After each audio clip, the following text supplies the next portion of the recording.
Hey, so as promised, I said I was going to upload a couple, or videos or pictures or whatever of the cups that I'd drawn. So I got a stack of them over here. Kind of fun, fun idea.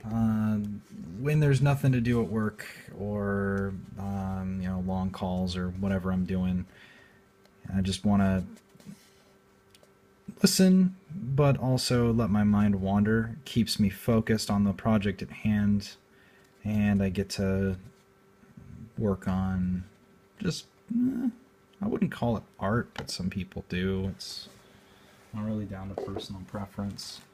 Um, One was pretty simple. I'd never finished it. I never really wanted to keep using the blue pen because of the way that it looks on. Let's see if I can focus there a little bit better. Yeah. The way that it gets into the details on the paper cup, it just doesn't form very solid lines, so I never really got into it too much. So I tested it out with a finer pen that I got during RF, and I really like the thick lines that it creates.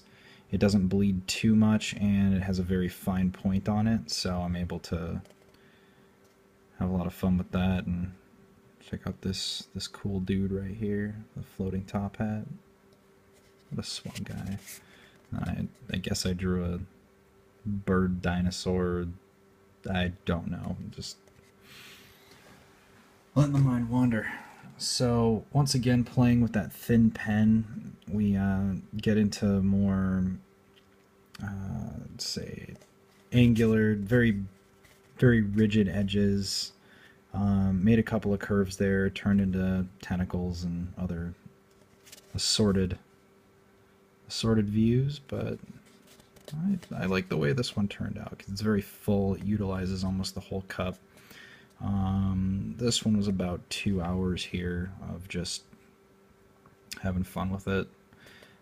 This one right here was what got me noticed by a few people in the center. They wanted me to draw things on whiteboards, but I tried it out, and what happened was I realized that drawing with dry erase marker is a lot harder to draw with than regular pen on paper or paper cup for this matter.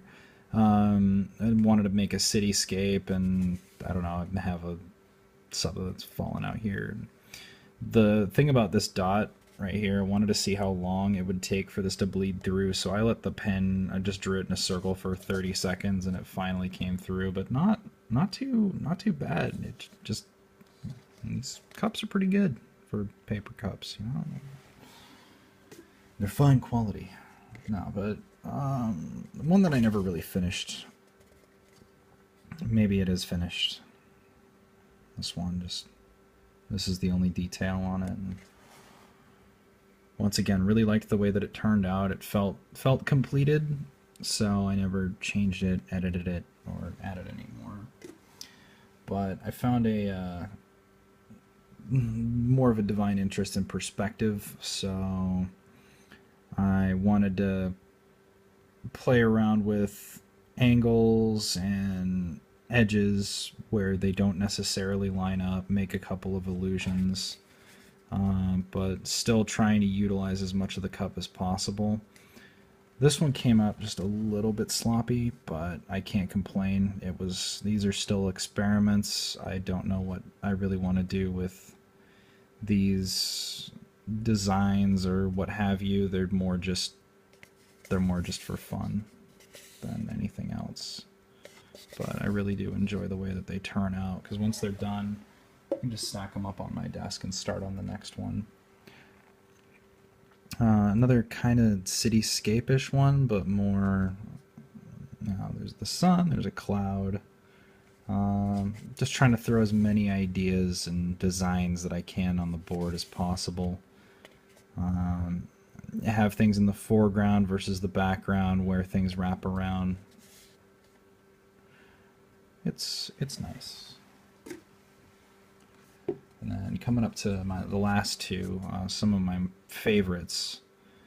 These ones I feel came out the best because I focused on the top of the cup, so where you normally have the cup here, but this is how I'm holding them. So when I'm drawing on them, I hold them out like this in my hand, and I just use pen strokes and yeah, these just a good way to kill time when there's nothing happening or what have you. It's a nice pastime. And my last one, which is one of my favorites, this one was done yesterday. I started another one today, but I left it at the office because I want to use that as the foreground for my next one. But this one held on to a lot of practice and experimentation, where I was getting down a style that I really liked for how I want to design these. And see, there's kind of stacks up, some industry, and then it just starts getting a little more wild from there until you get this. And I imagine this being some sort of core or what have you. Let's see if I can get a closer focus on that. There we go. Most of these were drawn on with a fine point Sharpie marker, and I feel that it creates a very thick, deep line, not too underwhelming, not too overwhelming, inverse to the other fine point pen that I was using. This one enables me to make shapes that are small enough but not too small where there's just way too much to process, kind of like one of the earlier cups that I showed, which I'll pull up again just for purposes of comparing and contrasting. But you know, at this point, and I'm able to add all those really, really fine details in, but the pen smears a lot, it doesn't dry very fast, and you get smudge marks, and it still adds character to it. It makes it look like, you know, there's a lot of work put in, which I guess there was. So yeah, there's my cups. Thanks for watching, and have a good one.